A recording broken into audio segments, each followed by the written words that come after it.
하나님 말씀입니다. 출애굽기 40장 34절에서 38절 말씀 보십니다. 출애굽기 40장 34절에서 38절 말씀입니다. 한 절씩 교독해서 하나님 말씀 봉독합니다. 구름이 회막에 덮이고 여호와의 영광이 성막에 충만하매 모세가 회막에 들어갈 수 없으니 이는 구름이 회막 위에 덮이고 여호와의 영광이 성막에 충만함이었으며, 구름이 성막 위에서 떠오를 때에는 이스라엘 자손이 그 모든 행진하는 길에 앞으로 나아갔고, 구름이 떠오르지 않을 때에는 떠오르는 날까지 나아가지 아니하였으며, 낮에는 여호와의 구름이 성막 위에 있고 밤에는 불이 그 구름 가운데 있음을 이스라엘 온 족속이 그 모든 행진하는 길에서 그들의 눈으로 보았더라. 아멘. 오늘 예배하러 나오신 여러분들에게, 또 우리 교회가 드리는 우리 자녀들의 예배, 또 우리의 예배 가운데 하나님 임재하시고 하나님이 특별히 영광을 보여주시는 그런 축복과 은혜가 있기를 주의 이름으로 축원합니다. 오늘 우리가 출애굽기 마지막 부분을 읽었습니다. 출애굽기는 아주 매우 특별한 책입니다. 한 개인이 또 한 하나님의 백성이 이 세상에서 어떻게 하나님의 부름을 받고 광야 같은 이 애국과 같은 세상을 어떻게 가나안을 향해 믿음으로 살아가는지를 잘 보여주는 책입니다. 그 속에는 영적인 실패도 있고 불순종도 있지만 또 승리도 있고, 그래서 하나님의 성전으로 지어져 가서 결국 하나님이 임재하시고 함께 하시는 그런 은혜를 맛보는 길이 무엇인지 우리에게 잘 보여주고 있습니다. 출애굽기 마지막 부분을 우리가 살펴보면 하나님께서 한 사람이든 공동체든 교회에 하나님이 주시는 은혜가 무엇인지를 우리에게 말해주고 있는 것입니다. 교회라고 하는 것은 이 땅에 있는 수많은 모임과 또 여러 단체들과는 다른 아주 독특함이 있다고 말씀을 드렸습니다. 교회는 특별한 목적이 있고, 또 교회는 사람이 만든 모임이 아니라 하나님이 만드신 모임이기 때문에 그 속에는 분명 다른 점이 있는 것입니다. 하나님께서 자기 사람들을 부르시고 또 모으셔서 예배하게 하시고 하나님과 교제하게 하시고 하나님을 섬기게 하시는 그 장소가 교회인데, 하나님께서 그 교회는 다른 은혜와 다른 특별한 축복들을 주신다는 것입니다. 세상 모든 모임에서 가질 수 없는 그런 은혜와 축복들이 교회 속에 있습니다. 그래서 성경을 통해서 보든지 교회사를 통해서 보든지 하나님께서 자기 교회를 어떻게 사랑하시고 지키시고 그곳에 어떤 은혜를 주시는지를 늘 말씀해 주셨어요. 오늘 특별히 교회 원형이라고 할 수 있는 성막이 만들어졌을 때에 하나님은 그 교회가 얼마나 특별한 곳인지를 알게 해 주셨습니다. 하나님이 명령하신 대로 성막이 완성되었을 때 교회에 임하는 은혜와 축복들이 있었는데, 오늘 본문을 통해 그것이 무엇인지를 우리가 생각해 보려고 합니다.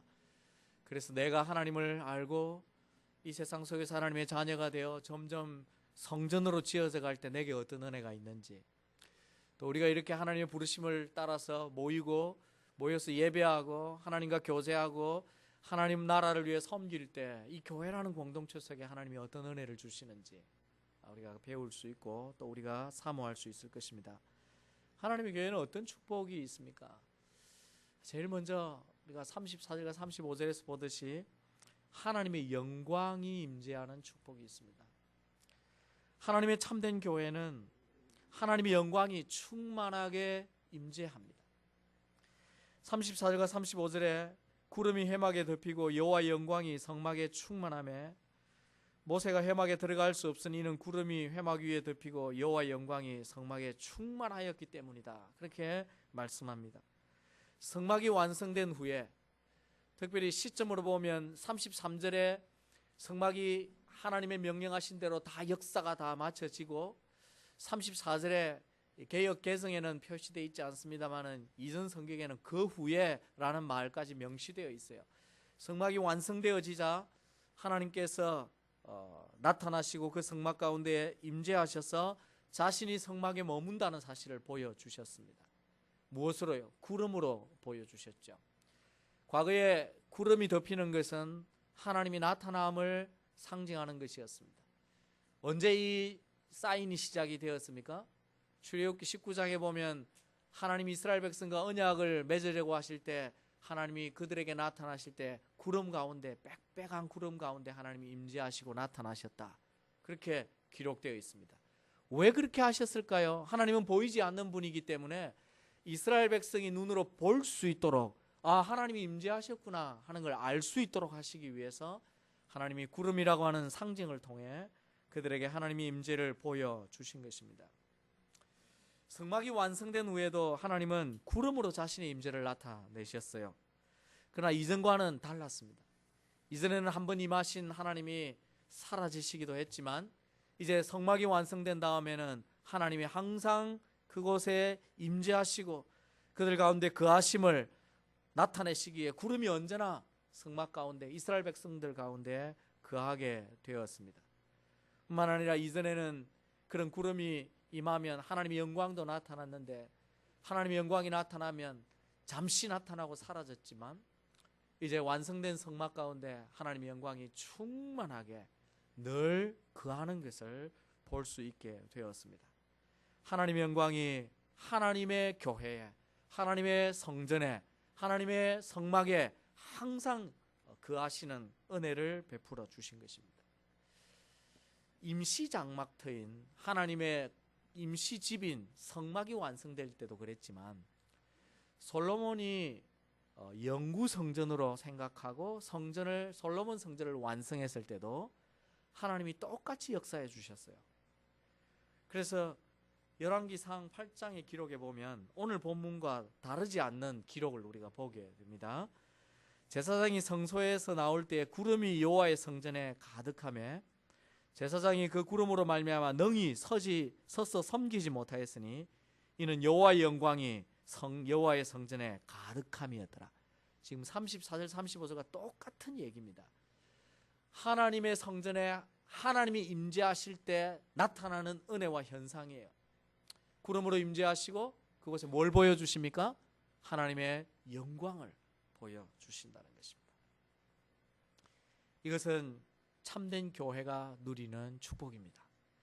그리고 우리가 참된 성도로 살아갈 때 우리의 삶에 하나님의 영광이 임하시는 은혜가 있는 그런 축복입니다.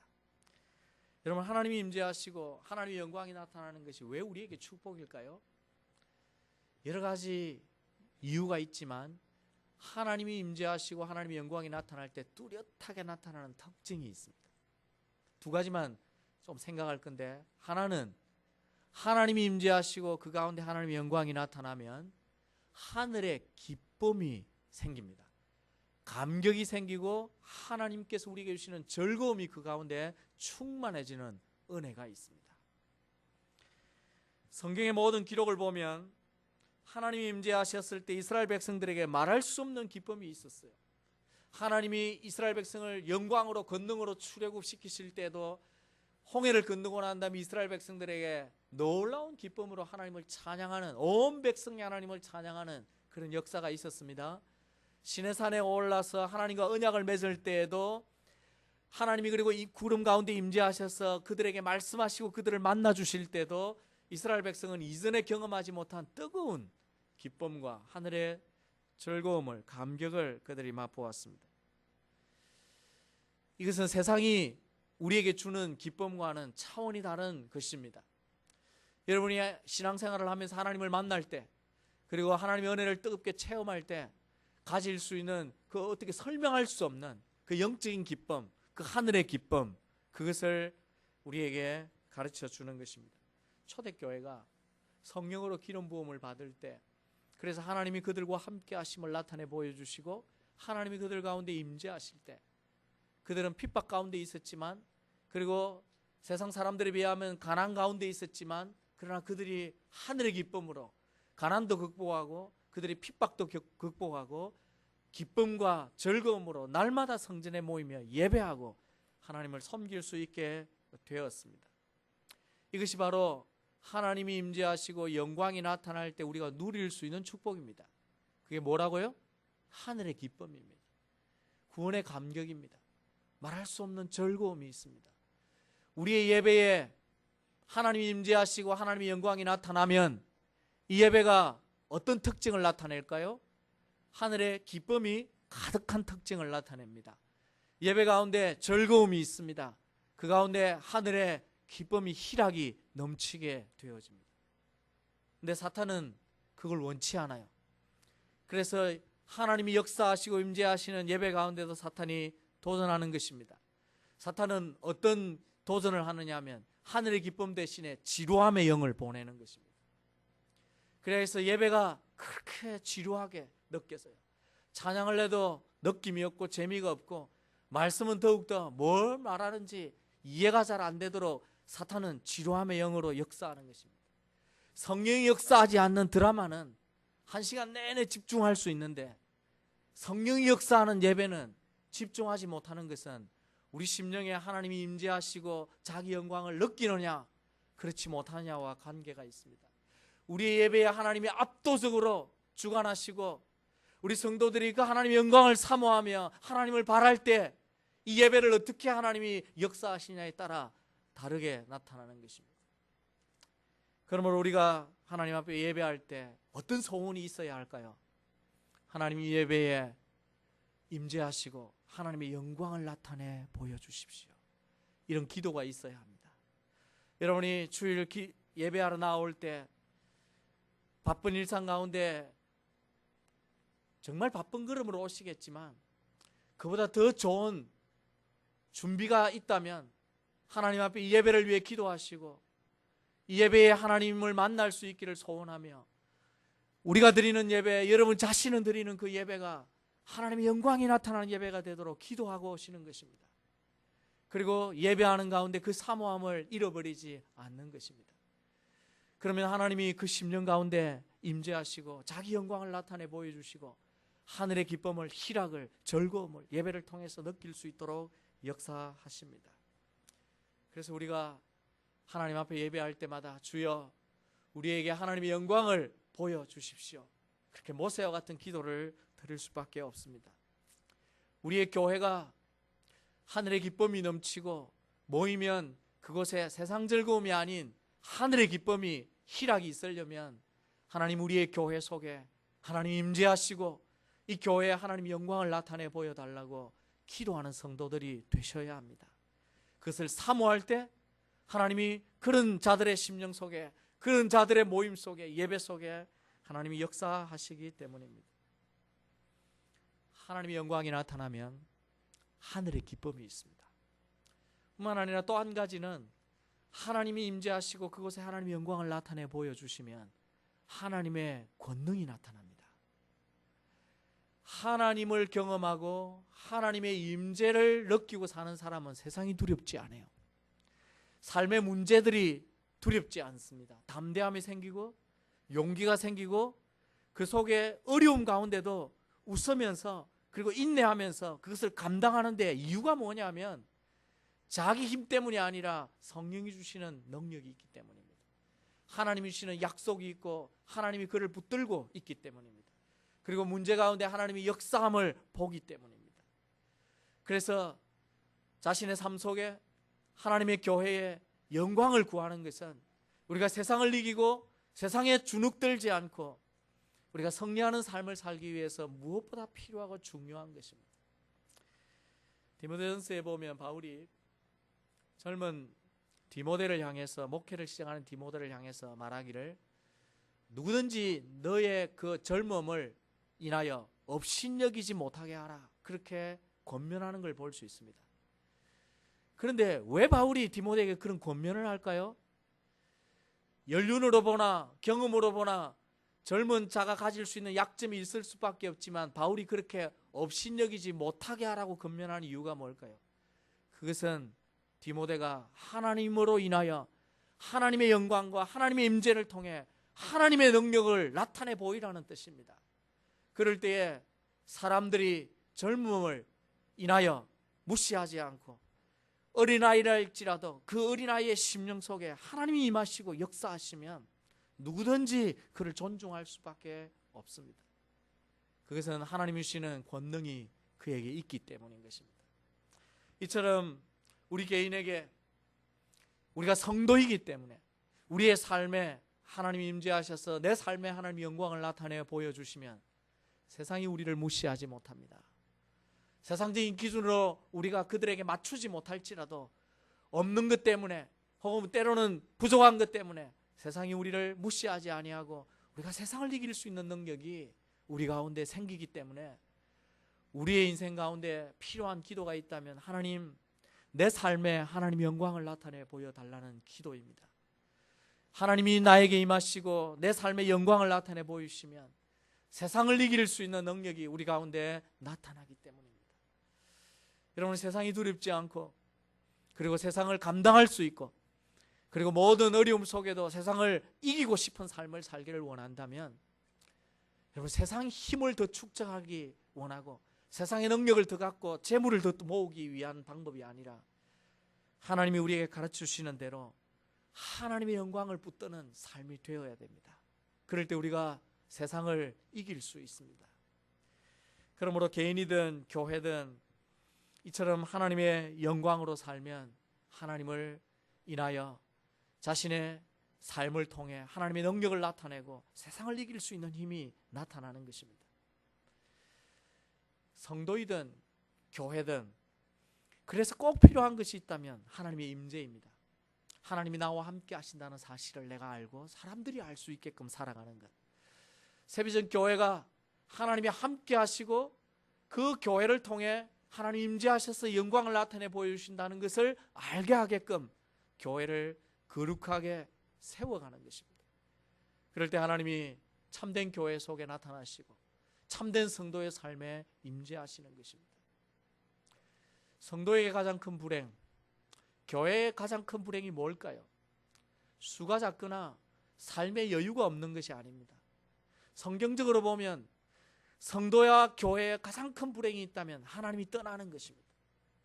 하나님의 영광이 더 이상 나타나지 않는 거예요. 이스라엘 백성이 범죄하고 하나님을 바르게 섬기지 못했을 때에, 그리고 영적으로 가장 바닥을 치고 있을 때에 상징적으로 엘리 제사장의 며느리가 아이를 낳으면서 아이 이름을 뭐라고 짓느냐 하면 이가봇이라고 지었습니다. 그런데 그 뜻이 하나님의 영광이 떠났다는 거예요. 이스라엘 백성에게 자기 가정에 자신의 삶에 하나님의 영광이 떠났다 하는 사실을 상징적으로 보여주고 있었습니다. 오늘날 어쩌면 교회가 사회로부터 여러 가지 지탄을 받고 생명력을 나타내 보이지 못하거나 성도 한 사람 한 사람이 하나님이 함께 하심에도 불구하고 사회에 변화를 시키지 못하는, 능력이 있는 삶을 살지 못하는 이유는 그것은 우리 지식과 재능이, 우리 힘이 부족해서가 아니라 하나님의 영광이 우리 가운데 머물지 않기 때문이라는 걸 생각하셔야 합니다. 우리의 부족함 때문에, 회개치 못한 우리의 죄 때문에 우리가 하나님 앞에 거룩하게 살고 거룩한 교회로 세워가지 않기 때문에 하나님이 더 이상 그곳에 임재하지 않으시고 영광을 나타내지 않으시며 내가 촛대를 옮기겠다고 말씀하시는 그 때문에 교회가 불행해지고 그리고 성도가 불행해지는 것입니다. 그러므로 출애굽기 마지막에 이 말씀을 우리가 묵상하면서 하나님의 참된 교회는 뭐가 있어야 되겠구나, 영광이 있어야 하는구나, 그리고 그것이 우리에게 축복이구나 하는 사실을 우리가 마음에 확실하게 새기셔야 합니다. 여러분이 진정한 하나님의 교회라면, 여러분의 가정이 정말 하나님의 교회이기를 바란다면, 그리고 우리가 예배하는 이 교회가 정말 하나님이 기뻐하시는 참된 교회이기를 바란다면 다른 어떤 것보다 하나님이 임재하시기를 기도하십시오. 그리고 하나님이 우리를 통해 자기 영광을 나타내 보여주시기를 사모하십시오. 그리고 소원하십시오. 날마다 하나님, 내 삶에 하나님의 영광을 나타내 보여달라고, 하나님 우리의 교회 예배 속에, 이 교회 속에 우리가 찬양한 것처럼 주의 영광을 나타내 보여달라고, 그런 교회가 되어달라고 하나님 앞에 기도하심으로 여러분이 하나님의 영광이 함께하는 인생을 사시고, 그리고 우리의 교회가 모일 때마다, 예배할 때마다, 섬길 때마다 그곳에 하나님의 영광이 임하여서 하늘의 기쁨이 있고 하나님의 능력이 나타나는 그런 축복된 성도들, 축복된 교회가 되기를 주의 이름으로 축원합니다. 영광이 충만한 교회는 어떤 하나님의 은혜가 있을까요? 오늘 본문의 두 번째 보니까 하나님의 인도하시는 축복이 있습니다. 하나님의 뜻대로 성전이 완성된 후에 영광 가득하게 임재하신 하나님께서 그 다음에는 어떻게 하셨냐면 이스라엘 백성을 새로운 차원으로 인도해 주셨어요. 본문 36절과 37절의 내용이 바로 그것입니다.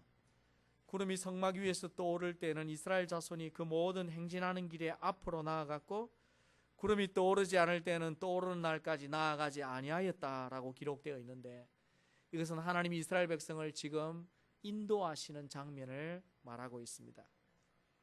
이스라엘 백성은 다시 하나님의 인도하심을 따라 행진하기 시작했어요. 그리고 하나님이 멈추시면 이스라엘 백성도 멈추었습니다.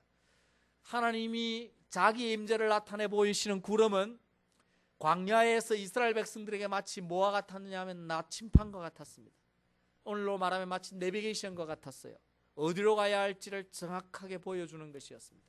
그래서 구름이 행진하면 이스라엘 백성은 따라가야 했었고, 구름이 머물고 멈추면 이스라엘 백성은 힘이 아직 남아 돌아도 그곳에 서야 했었습니다. 왜? 하나님이 길을 인도하시기 때문이었습니다. 만약 광야에서 이 같은 인도하심이 없으면 그들은 가나안에 이를 수 없었을 뿐만 아니라 광야에서 그들은 생명을 잃을지도 모릅니다. 오늘에도 다르지 않습니다. 광야 같은 이 세상 속에서 우리에게 꼭 필요한 것이 있다면 하나님의 인도하심입니다. 하나님이 내 삶에 임재하셔서 영광을 보여주실 뿐만 아니라 이 세상을 어떻게 살아야 할지 하나님이 나를 가이드해 주시는 거예요. 내비게이션과 같이 좌로 돌고 우로 돌고 하는 이런 방향을 우리에게 지시해 주시는 것이 없으면 우리가 이 땅에서 방황할 수밖에 없습니다. 방황한다는 것이 무엇입니까? 열심도 있을 수 있습니다. 자기 삶의 방식도 있을 수 있어요. 그런데 목적을 모르는 거예요. 어디로 가야 할지를 모르고 사는 것입니다. 그것이 방황입니다. 예수 믿는다고 하는 성도들 가운데도 가만히 보면 열심히 삽니다. 예배도 드리고 하나님 말씀의 은혜를 사모하고, 그런데 목적이 예수 없는 사람과 다르지 않습니다. 그래서 방황하는 거예요. 하나님이 정해주신 영원한 것들이 인생의 목적이 아니기 때문에 열심히 삶에도 불구하고 방황하는 것입니다. 어떤 분은 하나님 앞에 열심히 믿음으로 신앙으로 살기를 원하는데 어떻게 살아야 하는지를 알지 못해서 주저주저 하는 분도 있습니다. 그럴 때 어떻게 해야 할까요? 하나님의 인도를 따라야 하는 거죠. 하나님이 우리에게 말씀해 주시는 그 길을 쫓아서 걸어가는 것이 필요한 것입니다. 우리 개인이, 우리 교회가 그러기 때문에 마땅히 교회가 해야 할 일이 무엇일까? 그것은 바로 하나님의 인도하심을 쫓는 것입니다. 우리의 교회를 어떻게 세울까? 우리가 교회를 위해 무엇을 할까? 우리가 교회를 위해 어떻게 섬길까라고 이야기할 때 우리가 이미 앞서 보았던 것처럼 여호와의 명령하신 대로 행하니라 라고 되어 있던 것처럼 하나님의 교회가 마땅히 하나님의 인도하심을, 지시하심을 쫓아가는 것입니다. 그래서 그것을 구해야 합니다. 함께 엎드려 기도하며 명확한 답이 얻지 못할 땐 함께 엎드려 기도하면서 하나님이 교회에게 인도하시는 길이 무엇인지 묻고, 그리고 기도하고 답을 얻을 때 순종하고, 그렇게 나아갈 때 교회가 방황하지 않는 것입니다. 교회가 또 해야 할 일이 뭘까요? 성도들에게 세상에 바로 방황하지 않도록 뚜렷한 하나님의 인도하심을 제시하는 것입니다. 교회가 그 길을 알고, 그리고 성도들에게, 사람들에게 그 길을 제시해 주는 것입니다. 그것이 무엇입니까? 바로 예수 그리스도입니다. 예수 그리스도를 그들에게 바르게 알게 하고 그 예수 그리스도의 인도하심을 그들이 따르도록 교회가 가르치고 훈련하고, 그리고 세상의 복음을 전가하는 것이 바로 교회의 사명입니다. 그러므로 우리 자신과 우리의 교회가, 우리 가정이 참된 교회로 이 땅에 살아가려면 반드시 하나님의 인도하심이 있어야 합니다. 그 인도하심을 쫓아 살 때 우리에게 축복이 되고 성공이 되는 것입니다. 여러분, 어떻게 보면 예수 믿는 것이 그리 어렵지는 않습니다. 복잡하지도 않아요. 말씀이 하라고 하는 대로만 하면 예수 믿는 것은 너무 쉬운 것입니다. 순종이 어려워서 우리가 사실은 갈등하고 고민하는 것이죠. 말씀이 가라 하면 가면 되고, 말씀이 멈추라 하면 그 자리에 서면 되는 것입니다. 그래서 어떻게 보면 신앙생활이라고 하는 것은 너무나 단순해요. 복잡하지도 않습니다.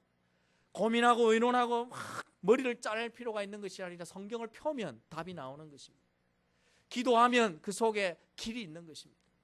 그래서 그 길을 따라가기만 하면 우리의 신앙이 바르게, 그리고 우리의 가정이, 우리의 자녀들이 축복된 길로, 그리고 교회가 교회답게 걸어갈 수 있는 것입니다.